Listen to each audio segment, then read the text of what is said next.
Hi friends, welcome back to my channel. అందరికీ ఉగాది పండుగ శుభాకాంక్షలు ఫ్రెండ్స్. ఈరోజు నేను ఉగాది పచ్చడి ఎలా చేయాలో నా స్టైల్లో చూపిస్తాను ఫ్రెండ్స్.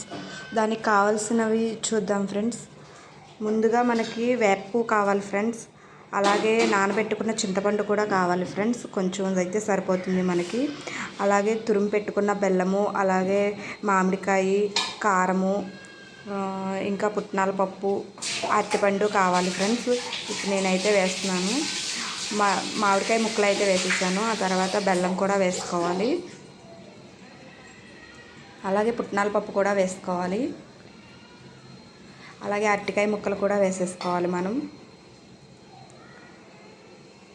కొంచెం సాల్ట్ వేసుకోవాలి. అలాగే కొంచెం కారం వేసుకోవాలి. అలాగే వేప పువ్వు కూడా వేసేసుకోవాలి ఫ్రెండ్స్. కొంచెం కారం. ఇప్పుడు మనం చింతపండు గుజ్జు కూడా వేసేసుకోవాలి ఫ్రెండ్స్. కొంచెం ముందుగానే కొన్ని వాటర్లో నానబెట్టుకోవాలి ఫ్రెండ్స్. నానబెట్టుకుని అలా మెత్తగా అయిపోయిన తర్వాత ఆ పులుసు అనేది, చింతపండు పులుసు కొంచెం అట్లా పోసేసుకోవాలి ఫ్రెండ్స్. ఎంతో టేస్ట్గా ఉంటుంది ఫ్రెండ్స్. ఇంక ఇప్పుడు సరిపోతుంది ఫ్రెండ్స్. ఆ బెల్లం తురుము ఉంటుంది కదండి, కొంచెం కరిగేంత వరకు ఉంచుకుంటే చాలా టేస్ట్గా ఉంటుంది. మనం ఇప్పుడు గట్టిపెట్టి తిప్పేసుకుందాము.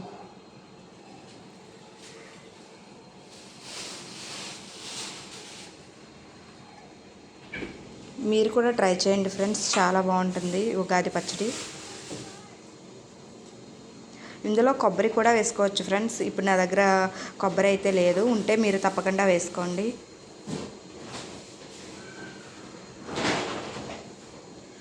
ఇంకా అలా ఒక 10 నిమిషాలు ఉండిన తర్వాత ఇంకా తినేయటమే ఫ్రెండ్స్. దేవుడి దగ్గర పెట్టుకుని ఇంకా చాలా టేస్ట్గా ఉంటుంది ఫ్రెండ్స్. అలాగే నేను ఇంకో స్వీట్ కూడా చేస్తున్నాను ఫ్రెండ్స్. పరమాన్నం కూడా చేస్తున్నాను. దానికి కావాల్సిన పదార్థాలు కూడా చూడండి.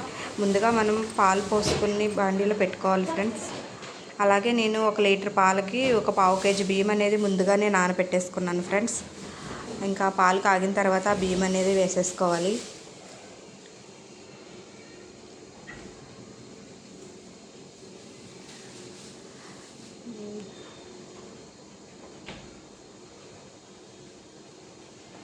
ఇంకా ఒకసారి మనం చూద్దాం ఫ్రెండ్స్.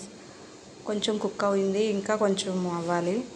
ఈలోపు మనం 2 కప్పుల బెల్లం తురుము, అలాగే 1 కప్పు పంచదార, 1/2 కప్పు గ్లాస్ వాటర్ వేసుకుని కొంచెం లైట్గా పాకం వచ్చేంత వరకు స్టవ్ మీద పెట్టుకుందాం ఫ్రెండ్స్.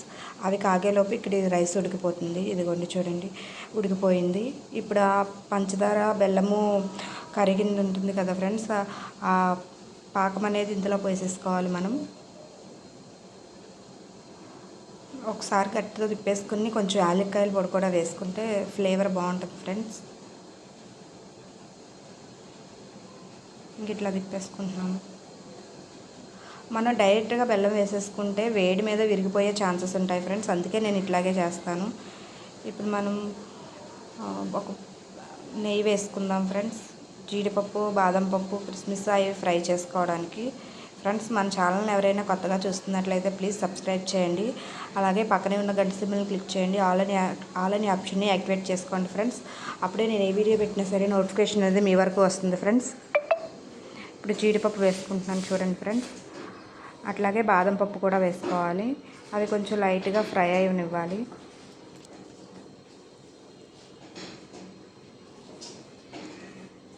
ఇట్లా గోల్డెన్ కలర్ రావాలి ఫ్రెండ్స్, అప్పుడు టేస్ట్గా ఉంటాయి.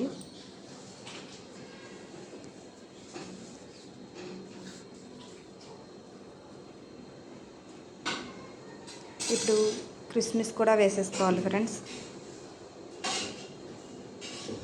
కిస్మిస్ వేసేసుకున్న వెంటనే స్టవ్ ఆఫ్ చేసేయండి ఫ్రెండ్స్, లేదంటే కొంచెం ఎక్కువగా మాడిపోయే ఛాన్సెస్ ఉంటాయి. ఎంతో టేస్టీగా ఉండే పరమాన్నం రెడీ అయిపోయింది friends. Thanks for watching friends.